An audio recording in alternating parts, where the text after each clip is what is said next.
It really just comes down to sort of being able to sell yourself. I guess anyone who's done any type of events role knows that when you're in go mode, then yeah, it's pretty hot. Very fortunate to be in the position that I am in and be able to learn from really high level operators. I threw myself in 100% to every role that I was doing at the time. Hello and welcome to the SportsGrad podcast, the ultimate guide to make it in the sports industry, brought to you by Deakin University, home to the world's #1 sports science school. My name is Ruben Williams. I'm an ex-Cricket Australia employer who started SportsGrad to help others get their dream job, and now it's become my own dream job. I absolutely love helping people with their careers and seeing what they go on to achieve in the sports industry. Now, if this is your first time listening to the show, the purpose of this podcast is to help you get a job in sport. So if that's you, subscribe and I'll be in your ears every single week with advice and interviews on how to start living the dream in sport. Now, today's episode is a super special episode because we are just about at the end of the Meetup tour. We've done 4 out of 5 so far. I've been to Adelaide, Sydney, Brisbane and Melbourne. They've all been absolutely epic. We heard from the Adelaide Meetup panel just last week. Today, we're going to hear from the Melbourne Meetup panel, and that is because it happened just last Thursday. It was absolutely buzzing. We had about 150 people register for it. I reckon probably somewhere around 130, 140 people showed up, which is incredible. The room was packed. The energy was electric. And it was so good to see so many people stepping out of their comfort zone and coming to their first meetup, and so many people coming back for their, 5th, 6th, 7th, 10th meetup as well, which is absolutely incredible too. So we've got one more to go this week in London, which is going to be awesome. And then we're done for a little while. But I wanted to push out this recording from the Meetup panel to you as quickly as possible, just because, it just feels like there's so much hype around the Melbourne Meetup at the moment. So I just wanted to get this back out there to share with anyone who wanted to listen over anything, and for those who missed out and couldn't make it, just to kind of show you what goes on inside, the biggest meetup that SportsGrad puts on around the world. So before we dive into that, you're going to hear from 3 awesome guest speakers. I'm going to share with you 10 of my highlights from the night, and I'm going to enlighten you on who the guest speakers / panelists were through this list as well. So from the night, 10 things that stood out to me from the Melbourne Meetup that you missed were: number 1, 2 of our OG members and podcast guests in Bianca Litchfield from the Collingwood Football Club and Brant Hubber from the AFL coming full circle to be panel guests and sharing their journey. So way back in 2020, Bianca and Brant were 2 of the first members and listeners of the podcast, and now they've been in the industry for a while now. So to get them back on stage was absolutely awesome to have that full circle moment with them. Also, it feels like I'm getting very old too. I think I said to Bianca, I was like, I remember when you got your first job, and I was like, has it been that long? Number 2 was Pruthvi Shivaram revealing that you do not need sports experience to make a career change. So Pruth, we worked together at Cricket Australia. Awesome guy. He's gone on to become a senior consultant at Gemba, but he made a career change from engineering. And he said in the panel, you're going to hear it, that he's still learning to fully understand the sports industry, because some people think, I need sports experience to work in sport. Turns out that you don't. And turns out, a full understanding of the industry is never really going to be achieved, as Pruth says. So look out for that. Number 3 thing that stood out to me from the Melbourne Meetup was Nathan Peroni, member number 001, literally the first person ever to join SportsGrad, reaching double digits in meetups. He said to me when we were at the Cherry Tree Hotel afterwards, he goes, I think I've only ever missed one. And I still remember that one meetup, Nathan. I'm still not over it. So I'm going to hold you to that from now on. Number 4 was my mum. She did an epic job on the catering front. She was, behind the bar in the kitchen, making sure that everyone was catered for there. And thank you for everyone who said hi to her and gave her some kind words as well. So thanks, Mum, for getting involved. Number 5 was Rebecca Carter flying down from Brisbane at the very last minute to join in the Melbourne Meetup. So I saw Beck on Tuesday this week at the Brisbane Meetup, and I told her, you got to come down to Melbourne. So she booked a last minute ticket, flew down, and I think has become the very first person to attend 2 meetups in the space of 1 week ever. So well done to you, Beck. That was super impressive to see. Number 6 was Emerson Felke and Cameron Dixon, also kind of falling victim to the Ruben Williams arm twist. When I was at the Adelaide Meetup with them last week, I told them about out how big the Melbourne one was going to be and convinced him to fly across and collect what we've called the Interstate Meetup stamp or Meetup badge, which we actually need to put together somehow. So I'm not sure what that's going to look like, but we do need to find a way to, basically tag what meetups people are going to and, and create a bit of a collectible / competition out of it too, because that would be fun. So Emerson and Cam flew across from Adelaide, which is absolutely awesome. Number 7 was seeing Adam Cassidy, who works at the Australian Sports Commission and was also a colleague of mine back in Cricket Australia, connect with Neil Soman. So these two have been paired up through the SportsGrad Method program. Adam is Neil's mentor, and seeing them get to connect in person at the meetup was also really cool. And one thing that I didn't plan on when I introduced them, I connected them because they were both really interested in the diversity and inclusion space. Adam's been working in that space for a long, long time. Super nice guy, super knowledgeable, and Neil's looking to break into that as well. So they were an obvious pairing. But Neil mentioned to me that he's interested in flying to Canada towards the end of the year, and Adam goes, "Well, I've actually got a whole lot of connections in Canada," and I was like, "Great!" So now having paired them together has not only been helpful for while Neil is in Australia, but also when he goes to Canada as well. So really cool to see how that pairing has just worked out as well. And also on the mentor front, Emerson, who I just mentioned as well, we got to introduce her to her mentor in Caitlin Hildyard. Caitlin was part of cohort number 1 of the SportsGrad Method program, and she's going to come through that. She's working at Tennis Australia. She's looking to do her own freelance thing as well, and being able to connect her and Emerson was really cool too. Both looking to both in the similar space, and Caitlin's kind of been through it and is able to pass all of that knowledge and experience on to Emerson as well to help her career too. So cool to see how people come through the program and then pay it forward to the next group of people coming forward too. Number 8 was a surprise appearance from the kicking consultant himself, Mr. Josh Growden. Josh has become a mate of mine. We went to the Paris Olympics together. We actually shared the experience of going to the 100-metre final, the men's 100-metre sprint final, where one of the biggest bucket list items of my life was ticked off, and I had a spare ticket to that, and Josh was in town. I was like, "Hey, come along," and so he rocked up on the night, which I didn't expect to see him there, but was an awesome surprise. So if you are looking to straighten out your kicking or get in the best condition of your life from a fitness point of view, make sure you hit up Josh and the kicking consultant.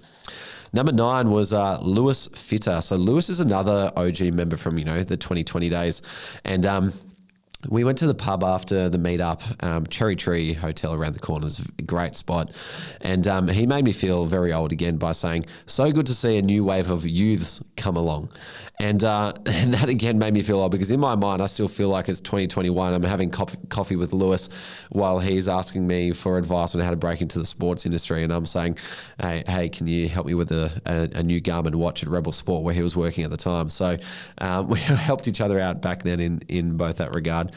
And then finally, number 10 was brought to my attention by Lincoln Tracy, because at the last 2 Melbourne meetups, Lincoln Tracy and Dante McDonald have been photographed sitting next to each other in the front row in an uncanny position where Dante is, mid delivering a question to the panel with an expressive sort of manner, and Lincoln's sitting by his side with a very thoughtful pose. And these photos are captured about 6 months apart, but are almost identical. So we're going to have to block out the front row for Lincoln and Dante to sit next to each other from now on. So yeah, those were just 10 of many different highlights that came out of the night. So good to see everyone who was there, and hope to see you again at the next one in the future. If you want to stay up to date with the next lot of meetup events, make sure you head to sportsgrad.com.au/newsletter. And not only will you learn about jobs in the sports industry every single week, but you'll also hear about all our upcoming events as well. Now, grab a pen and enjoy this recording from the Melbourne Meetup panel. Guys, can you please welcome to the panel tonight Bianca from the Collingwood Football Club, Brant from the AFL, and Pruth from Gemba.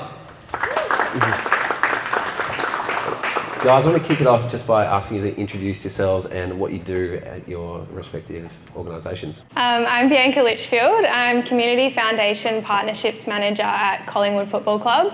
So basically I am in charge of fundraising for all of our community programs through partnerships, donors and grants. Yeah, hey, my name is Brant Hubber. I'm a partnerships manager at the AFL, and my role is essentially managing the delivery of the rights and benefits for some of our partners. G'day guys, Pruth, I work at Gemba. I'm a senior strategy consultant there. I work with a range of government bodies and rights holders across Australia on a lot of sort of business advisory type work. Yeah, that's me. Quick one. Have you got your eye on a future in sport? If you're ready to transform the industry, then perhaps get ready to study with Deakin and prepare yourself to redefine what it means to work in sport. That's what I did at least. Deakin's School of Exercise and Nutrition Sciences is ranked #1 in the world. Pretty cool, hey? So if you want to turn your passion for sport into an impactful career, get ready to push the limits of exercise science, sport coaching, sport development, sport management, nutrition sciences, physical education, and more. You can do it all at Deakin. Apply now and study at Deakin University. Hey guys, these guys have got a very diverse set of pathways into sport and what they're doing as well. So we're going to hear a few different avenues as to how they got here. So if any questions come to mind, keep them top of mind because we're going to have some time for you guys to ask questions towards the end. For example, Bianca's gone across the different roles. Brant's kind of just gunned for the one job straight away and barges the door down. And Pruth, you've come from chemical engineering. Can you tell us how you ended up in sport in a consulting role? Not too sure. I grew up in WA, so I sort of grew up around oil and gas and the mines.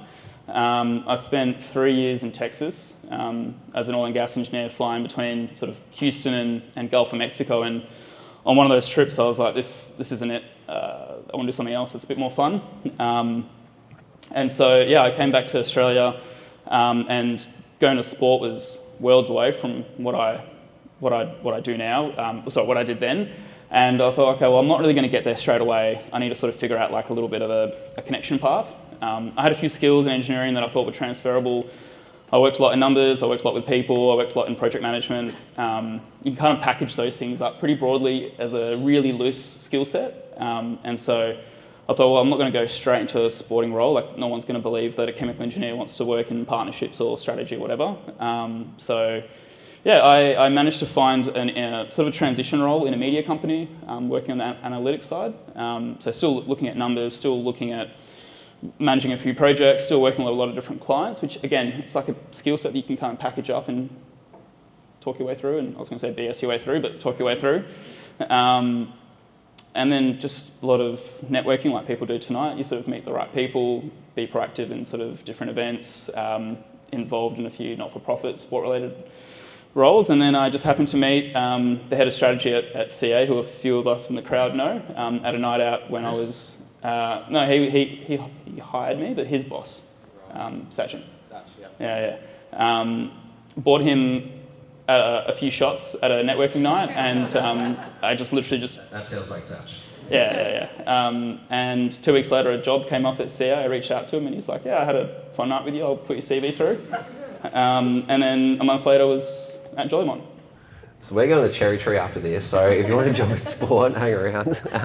But, Pruth, when you were making your switch into sport, did it ever creep into your mind that I've never worked in sport before, I don't have sport industry experience, that might hold me back?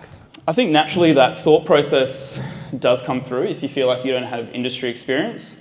I think the thing that I kept telling myself was, you're not necessarily going to get hired for your industry experience, particularly when you're trying to break in, because they know that you may not know the industry super well, but what they can look for, and at least for me, what applied was like, what are your skills? Like, what are your skill sets that you're bringing? So it's easy to think, I've never worked in sports, like I probably won't get a look in.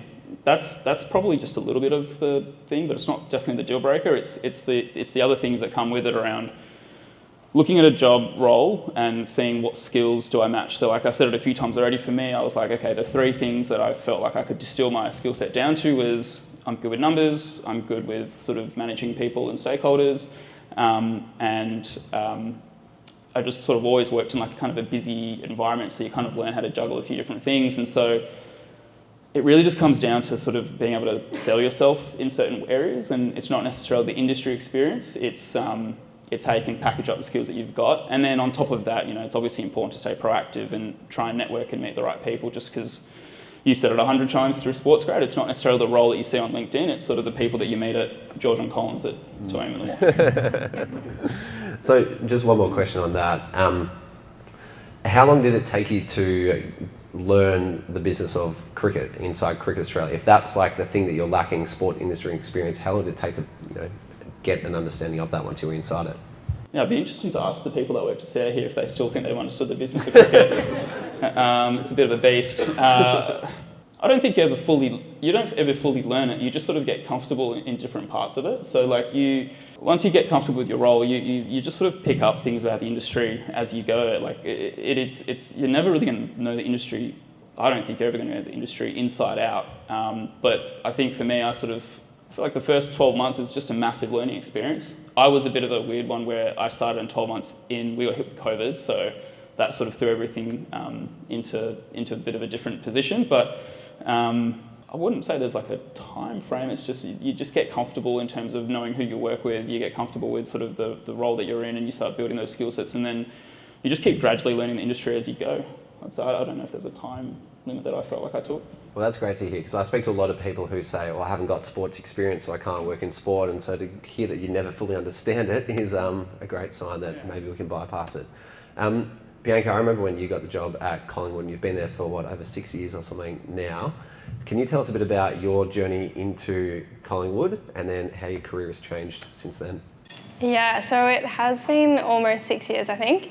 I actually got my job, I started as an intern in the AFL program. It was through a connection at uni that I had. So I was studying my Masters of Sports Science, had to do some placement hours, got that connection and did my internship. And since then I've worked in most departments at Collingwood. I've moved around from AFL, VFL, VFLW, AFLW, netball, education, and now partnerships as well. So I think, it's been the connections that I've made at the club, and then a bit of what Pruth was saying too, how I've just been able to sell myself and figure out what those skills were that are transferable across the different departments and figure out what I'm actually interested in. So it's been challenging constantly, but that's what's been the drive for me to keep moving roles and keep challenging myself as well.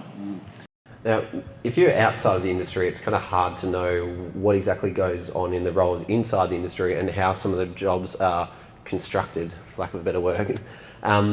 Unfortunately, when the netball team got taken away, your job was kind of up in the air a bit, but they managed to piece together a few things for you to stay involved in the club. Can you talk to us about how that role was created for you? Yeah, so as Ruben said, I had half a role left essentially when the netball program was taken away. I was still working in AFLW, and so my options were either find a part-time job that supplements the AFLW job, but as everyone knows in sport, it's not a part-time job, and so there's not really anywhere out there that's going to be able to supplement that. Or it was to try and pivot and get more experience in another area of the business. And so essentially what I did was went to my boss at the time in AFLW and pitched that I wanted some business experience and wanted something else to supplement that role, and still wanted to be at the club and wanted to be an asset to Collingwood as well. And so from there, she put me in touch with who became my manager the year after, and basically offered me the role from there as it matched the skills that I was pitching to her.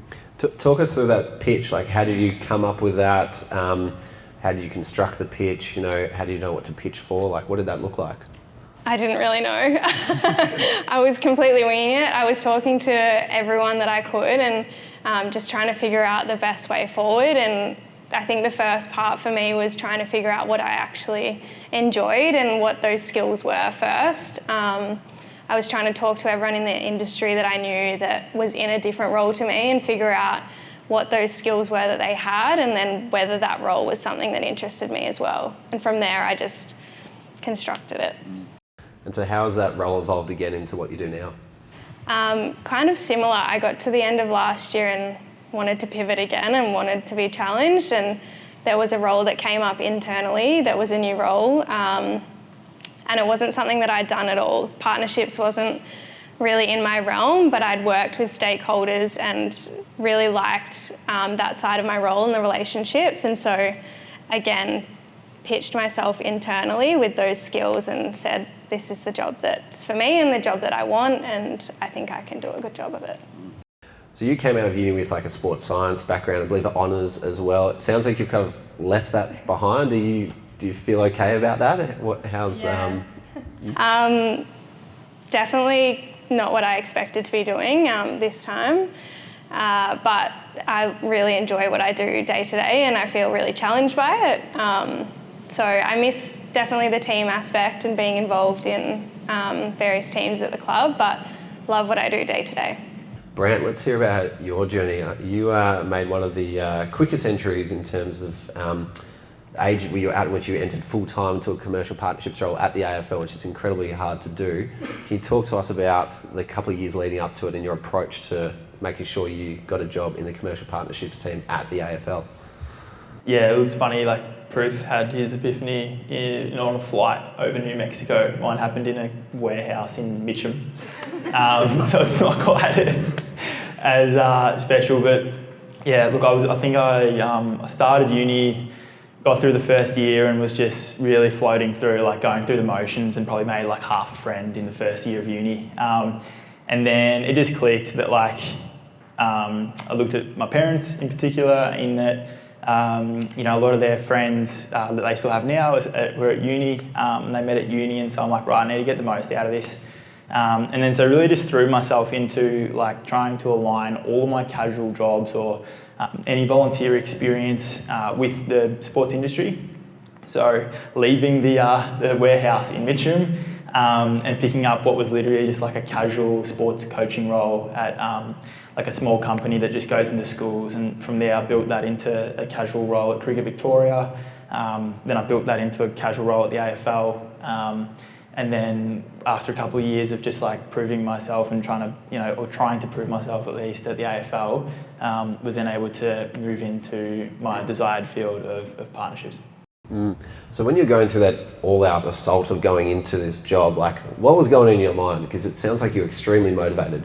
Yeah, I think what was going through my mind? Good question. I think it was just like saying yes to things. Like I think particularly when you're starting out, and that's not necessarily like starting out like after school or starting out after uni. Like if you're starting out in a new endeavour, if you're chasing a new pathway, then I think one of the phrases you used to use was like lose your entitlement and just really get involved with as many things as possible.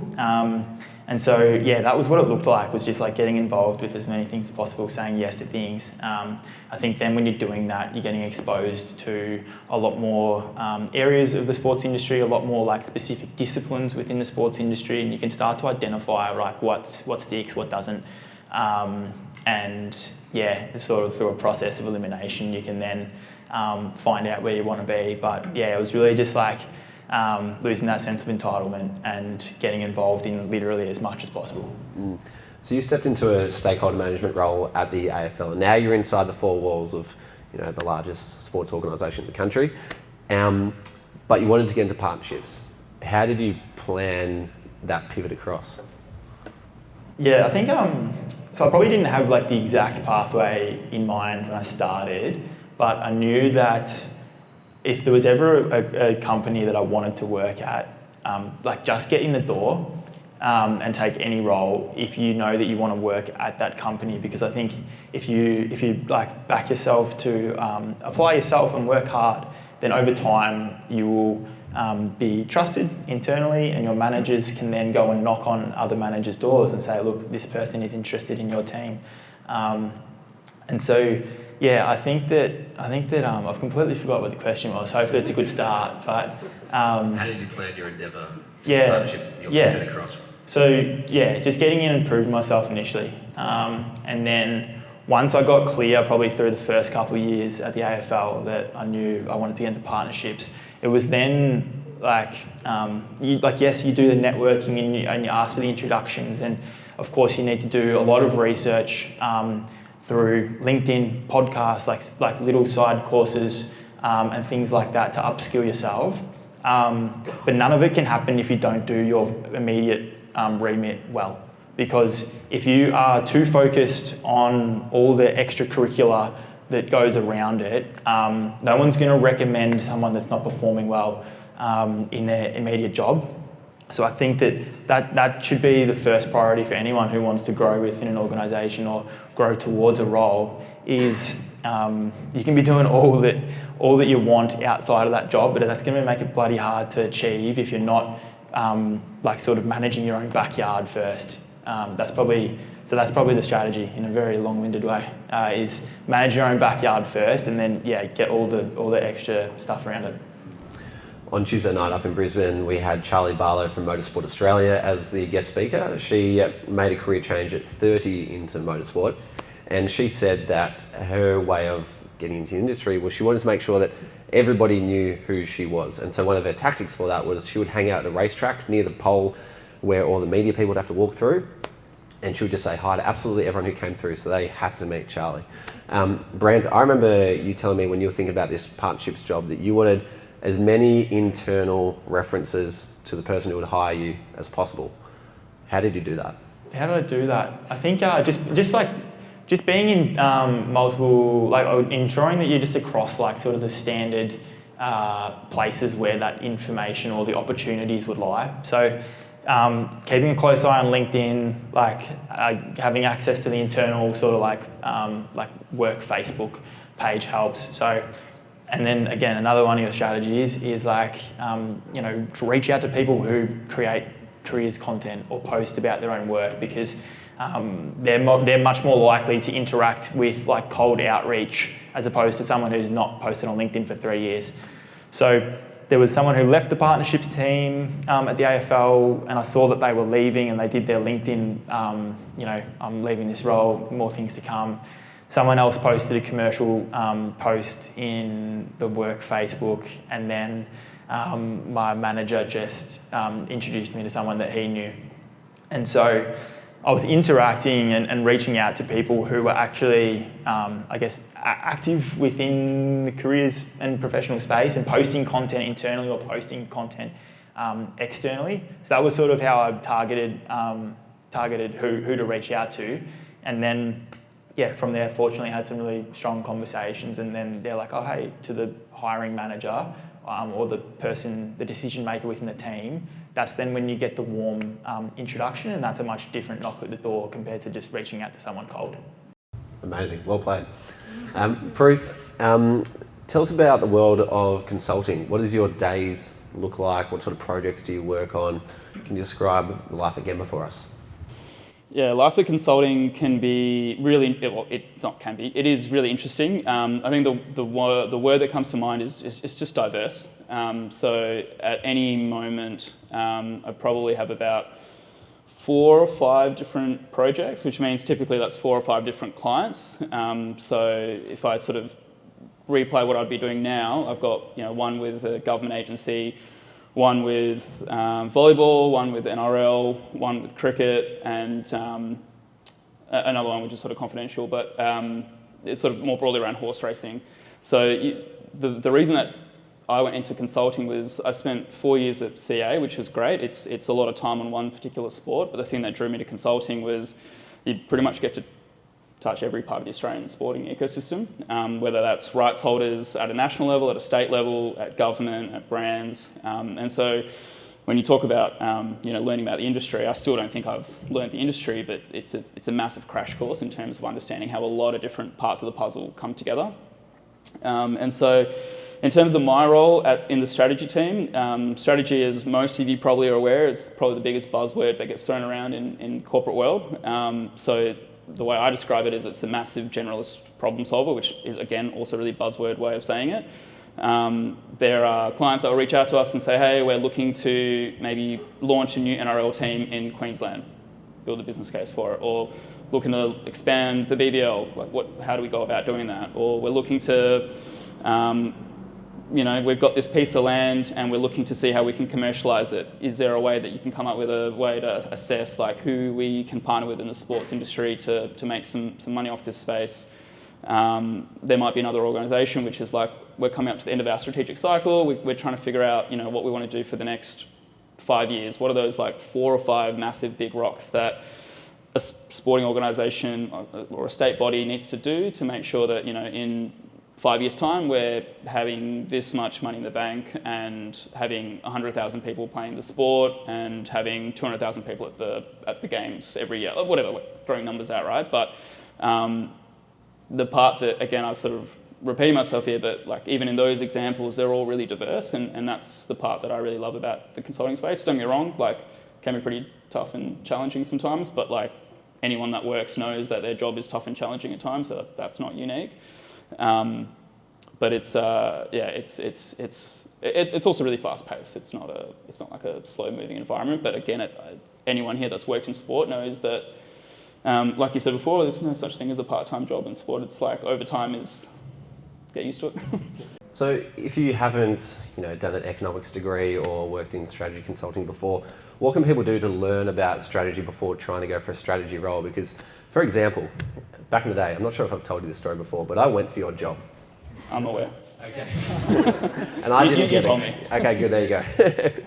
I'm not sure anyone got it, and then all of a sudden you popped up later, like, we met some guy at a bar, we'll hire him. So what should I have done back then to upskill myself in strategy? What can these people do to upskill themselves? Because I don't want that job anymore. Well, there's probably a few different things. I think because strategy and the space that I work in is such a generalist field, and this applies even if you go to strategy in like just a Big Four or MBB or whatever, right? This isn't about sport specific now, but if you are going to do like sport industry strategy work, like it helps to learn about the industry, not because you need to know about the industry, but it's like that first foot in the door to just sort of have a feel of like what's happening, like just to have that initial conversation, like, oh, I read this in the news, like it's more of an entry icebreaker just to sort of have an understanding of what those trends could look like in the sport. When we interview people, that's one of the first things that we'll ask, not knowing that they probably won't know it in detail, but it's more just show interest. You don't actually need to know, it's just show interest.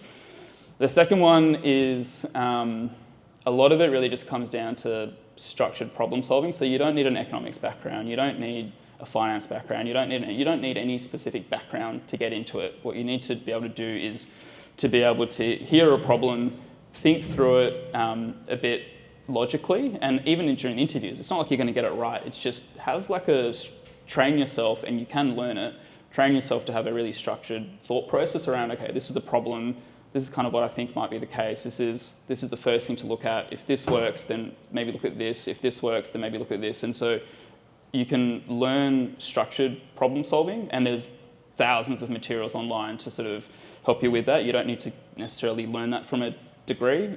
In my case, I did do a master's degree as well, which helped. I did my MBA at uni, so that was probably more of a structured, very expensive way to get into sport. But you can learn a lot of these courses. Honestly, some of the best materials out there is just going on YouTube and doing case studies. Because take strategy out for a second. If you go on YouTube and you look at these case studies, all that teaches you is just how to break down a problem. You can apply it whether you're doing marketing, whether you're doing community work, whether you're doing partnerships. It's just how do you solve something? And it is something that everyone in the room can learn. There's an ex-Airbnb product manager called Lenny Rajitsky who's got a newsletter called Lenny's Newsletter, which has basically taught me strategy. So everything you see about SportsGrad is kind of built on that, weekly newsletter. One of the things that really, for me, hit at home was when I was working at CA, I worked for a bit of time in the community cricket team, and from the outside, you might think community cricket is literally just getting people to play cricket on the parks over the weekend. And look, that might be the absolute end outcome, but to do that is actually a lot more challenging than a lot of people think. You have to actually treat sport as a product. And it's like, when you treat it as a product, you're like, okay, I'm not really treating cricket compared to AFL. I'm comparing cricket with Netflix and PlayStation and Nintendo Switch, whatever it is, right? So then it's like, okay, how do I understand human behavior? Like, what are those bite-sized bits of information I need to get across to make sure that I'm pulling them in and then bringing them down the funnel and then keeping them incentivized to come back after year one, after year two, after year three, and then you build them as a fan for life. And there's, the really simple thing to do is just say, oh yeah, they're just playing. And someone said that to me. They're like, oh, you work in cricket, isn't it just about getting people to play at the park? I'm like, yeah, if you look at it from that lens, but to do that is so much more structured and difficult. And then navigating all the politics that comes around that as well is a beast on its own. So that's why I said strategy is a buzzword, but it's really useful to learn because you can apply it no matter what industry you're in, no matter what functional field you're in. It's just thinking through things. Well, that checks out with a couple of people who were in those roles. Harry Tinney was a former consultant, charged with growing community, as well as his manager Stuart Wiley, who did a similar sort of role, but in mechanical engineering, dealing with massive numbers, and they get thrown into cricket. So interesting, the kinds of people who end up in these roles. Bianca, can you take us inside the four walls of the top of the ladder leaders at the moment, Collingwood Football Club, and tell us a bit about your role, what it involves, and particularly the stakeholders that you are working with in your role too?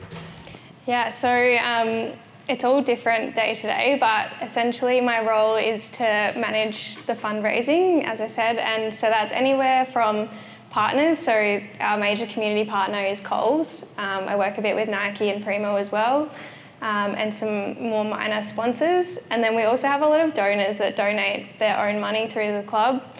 They leave money to the club in their will, things like that. And also look at government grants. So my job is to find those grants and apply for them and manage that end to end as well. So yeah, it can be anything from marketing, bringing people in through newsletters, telling our stories, working on the content that we put out through socials, and then putting on events for donors, sponsors. People who've listened to the podcast have probably heard the ins and outs of a typical sort of commercial partnerships role, but yours is slightly different. What's it like managing a partnership with a wealthy donor? Are you out for dinners during the week? What's it look like? No, not quite that glamorous. It's just being a good person first and foremost, and I think what they want, it depends on the person, but having a good relationship. And that can look different for any person as well. So it's about getting to know the person first, and understanding what they want to get out of their partnership essentially with the club. And we have people donate their money for a whole heap of different reasons. So some might have come from a background that was disadvantaged, and so what they want to do is give back in that same way that they didn't have. So it's really about understanding their background first and figuring out how best to service them. And how do you build, I guess, a donor product, if that even is a thing? Like, do people just give you the money and say, thanks, I don't need anything? Or is there a particular package, or do you construct it sort of case by case? It's pretty much case by case. It's something that we're trying to work on at the moment in terms of the stewardship and creating different levels of donors, I guess. So at a very base level, there's mid-tier, high-tier donors, and we give them different things based on that and different levels of communication. So if someone's giving a lot more money, you're obviously going to give them a lot more of your time and speak to them on the phone and visit them and invite them to events and functions and that sort of thing, and trickles down from there. But we do try and just communicate with every single donor and member as well, and tell them about the impact that we're having in the community and try and get them to jump on board and want to be a part of that as well. Amazing. There's probably no better club in the country to be fundraising for. So what's your kind of pitch to these donors, and where is the money going towards at the moment? What's that goal that fundraising is looking to achieve for Collingwood? Right now we're working on our community match day, so we're focusing on our Magpie Nest Cafe and housing programs. So if you didn't know, we have a cafe that feeds the homeless for free in the city, 69 Burke Street. We also have a housing program for women that have fled domestic violence and men that have been recently incarcerated. So a lot of our funding goes towards that, but there are a whole heap of other programs as well out there, all focusing on inclusion and belonging and giving everyone a safe place to call home. Yeah. Is this something you knew about before joining Collingwood? Not at all. I think it's something that a lot of people may not hear about, but that's what we're trying to do, is tell the story and get the word out there and talk about the impact that we're having in a way that's balanced as well, not trying to put it out there too much, I guess. Amazing. I've got a few more questions for Brant, and then we're going to throw it open to the floor. So if you do have a question, start to bring it to the top of your mind and we'll get the mic over to you. But Brant, I've seen you on the ground at the AFL Grand Final. You do some exciting things. Can you talk us through the recent gather rounds and what that looked like for you? Because it looked like an overwhelming success this year. What does it look like? I mean, for the AFL, it's an incredible opportunity. At a top line level, it's working with state governments to essentially bring football, which is, obviously has a lot of interest and brings a lot of people to it, to that area, being South Australia and Adelaide, which to provide value for the local economy and for the region. So that's probably from a top line level. From a partnerships level, it's an incredibly big moment, I guess, in the football calendar, in the sports calendar. Like, I think that this year, I think Fox had their biggest weekend of sport ever over Gather Round, and of course that's in combination with a lot of other sports. But there's a lot of eyeballs on it. The crowds, we sell out each game, and so as a result, with big audience comes big opportunities commercially for us, and big opportunities for brands to get in front of very engaged and large audiences. And so for us and our team, there's a lot of brand and partner integration throughout the week, whether that's at match day. There's a footy festival, essentially like a live side or a carnival set up just outside of the Adelaide Oval, and then we use the opportunity to host a partner conference. So we invite all of our partners in and essentially put on a conference with an agenda that's hopefully very educational and some fantastic experiences that are built in and around that. Can you walk us through day by day, hour by hour? Not the whole thing, but just give us a snapshot of what's your busiest day on a gather round look like. What time are you up? When are you putting the signage on? When's something going wrong? What time do you finally get to bed? Yeah, so for the partnerships team, our conference will start on the Wednesday night. We'll typically fly in either in the morning of or a couple of days before. There's a dinner that is run on the Wednesday night. That's then followed up on the Thursday morning by the start of the conference. That'll run through to about late afternoon on Thursday. You get a couple of hours for everyone just to do whatever they like and go down to footy festival or go and do emails or whatever you need to do before we then host them at the game on the Thursday night at Adelaide Oval, and then we will sort of farewell them with some just casual fun activities on the Friday morning before everyone, or typically most conference attendees fly out. So the Thursday is very much like go, go, go. The Wednesday is like putting the finishing touches on everything for everyone arriving at the hotels and for the dinner that night. But for our team and for the business, planning probably starts operational planning probably starts 12 months in advance. So we already have people in our team that are flying out, scouting venues to host the different events at. So it's a long run in, and then I guess anyone who's done any type of events role knows that when you're in go mode, then it's pretty hot. So that Wednesday and Thursday are flat out. And tell us a bit about the gravity of the people in that room. What is sponsorship worth to the AFL per year that is coming together in this dinner? If I don't ask, if you can't answer, Pruth will tell me otherwise. You might, very well, mate. I mean, look, it's funny because I'm obviously early in my career, so would love to be able to get to C-suite one day, but I'm a couple of decades at least off that. But no, look, it's I'm in a privileged position to be working in Australian football, which is domestically number one, and so the interest, obviously, in terms of audience and within the population is very big. And so, as I said, that attracts the biggest blue chip companies in the country to utilise sport as a vehicle to reach their target audiences. And so, we're fortunate to work with a really strong suite of partners, and as such, all the the C-suite from those companies get invited. So.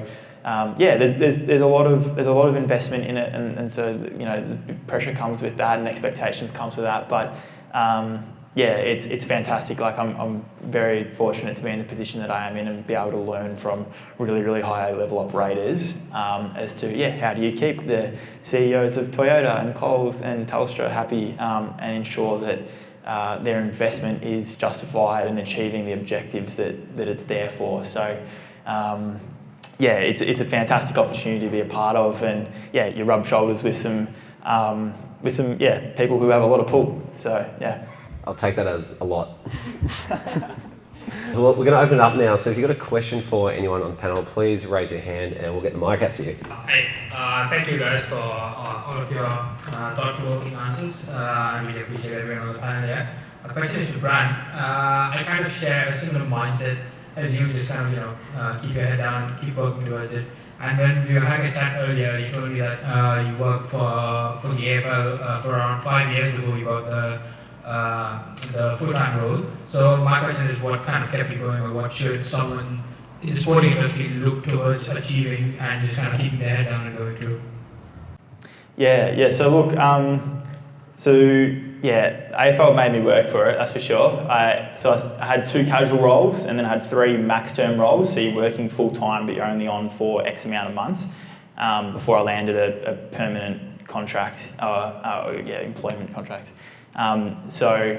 Look, I think that, as I said, if you get into a company that you know that you want to grow at, then naturally, whether you're starting off or if you still want to grow, whether you're 5, 10, 15 years in, there needs to be hard yards that goes into that. So even though you're in the door, the work doesn't stop there.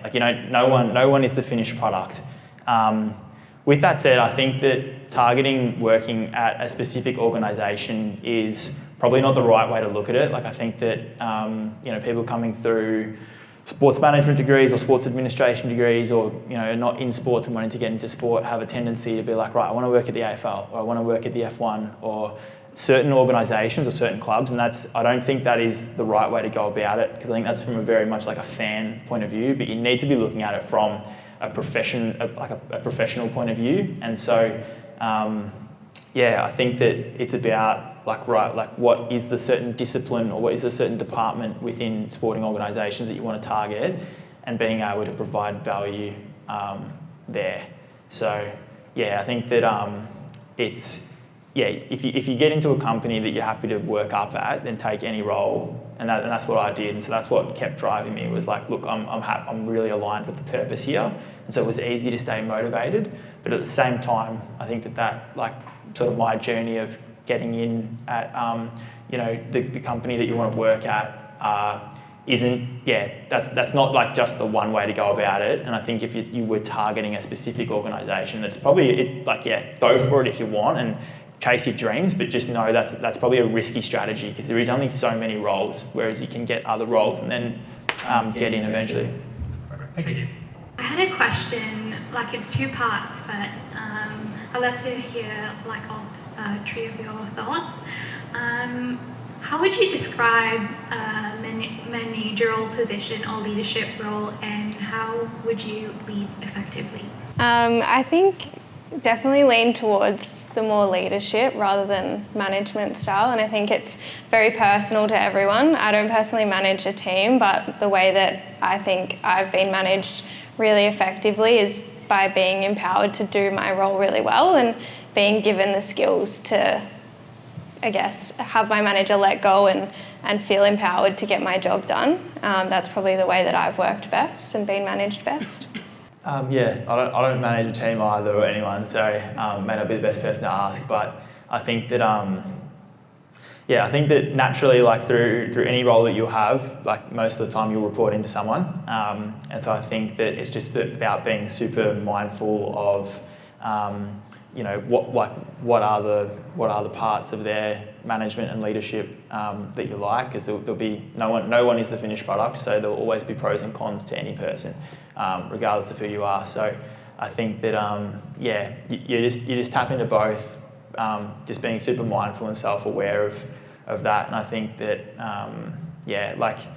any job where you're working with people, or if you've got direct reports into you, then emotional intelligence is super important, and being able to understand what motivates different people, what is the background of different people, what are they like as a person, and really getting as tailored as you can, I think. It's a good question. I think a lot of it comes down to learning how to be empathetic, because I think if you just get an understanding of that person and what makes them tick, you need to be able to change, I think, your leadership style for different people in your team. So I've got about 2 or 3 people that report into me, and they're all so different. One of them is actually very much like me, so I can actually be quite blunt with them. Another one is we're quite close, but as far from me as possible. And so I think it's just trying to build a meaningful connection with your team. I think little things like when we have our check-ins, we try. Sometimes it happens by busyness of work, but like little things of like, hey, like, how are you going? Like, I don't want to care about your work, but just find little ways to build that connection first. I think that goes a long way to just building trust with people that you might manage or lead. And then that sort of helps build understanding of what makes them tick, what makes them not tick. And then also finding the right way, and this comes with a bit of time, but like how you can productively apply a bit of pressure on them. I think what Bianca said before about empowering is like honestly one of the best ways to do it, but you need to learn like how to empower someone. You can't just, and I learned this the hard way, I can't just throw my grad into a meeting and be like, you can run this now. And she's like, oh shit, like I can't do this. Like that's not the right way to do it. It's like, hey, learn how to ask like one question in this meeting. All right, that's cool. Why don't you learn how to ask these 3 questions because you've been working on it for the last 3 weeks, and then you sort of like gradually build them up. So finding little ways to build up their confidence goes a long way in the long run, I think. Brant, you brought this up before, but I would imagine all of you probably have this experience. How have you navigated being on maximum term contracts and trying to nail your role while you're in that environment, while also kind of flagging what you're keen to do next and not just letting the time run out? Yeah, great question. I think it's entirely dependent on like what your current life, like where you're at in life. So if you are, if you are responsible for other people, so if you have kids underneath you, if we have, family members that you're providing for, it's probably a fairly different approach to if you're, living with mum and dad, and you don't have rent and you don't have utilities or anything else to pay. So I think, look, for myself, I was in the latter of that. I didn't necessarily have dependents underneath me or didn't have mortgages or rent or anything like that. So it's probably a pretty different psyche for myself. But look, I think that if you have a career goal in mind, or if you have somewhere where you want to get to, and it's something that you actually do properly want, then you're much more resilient to perhaps the adversity or the uncertainty that faces max-term roles. I think that it's if you're looking to get a foot in the door and you really want it, then you take that gamble if it is safe for the rest of your life, like all the other elements of your life. Sorry, like when I started in AFL partnerships, it was only a 6-month deal, and I actually had an offer from a club for a full-time deal. But in the lead up to that, the AFL had been extremely good to me and had really supported me through certain scenarios that were going on at home. And so, I opted to stay at the AFL and take the max term deal and I guess sort of bet on myself in that degree. Fortunately it played out in my hands. It may not have, on another day, but I think that it's firstly like analysing probably where you're at life. Is that a risk you can afford to take, or do you need the job security of a permanent deal? And then, if it is actually sort of,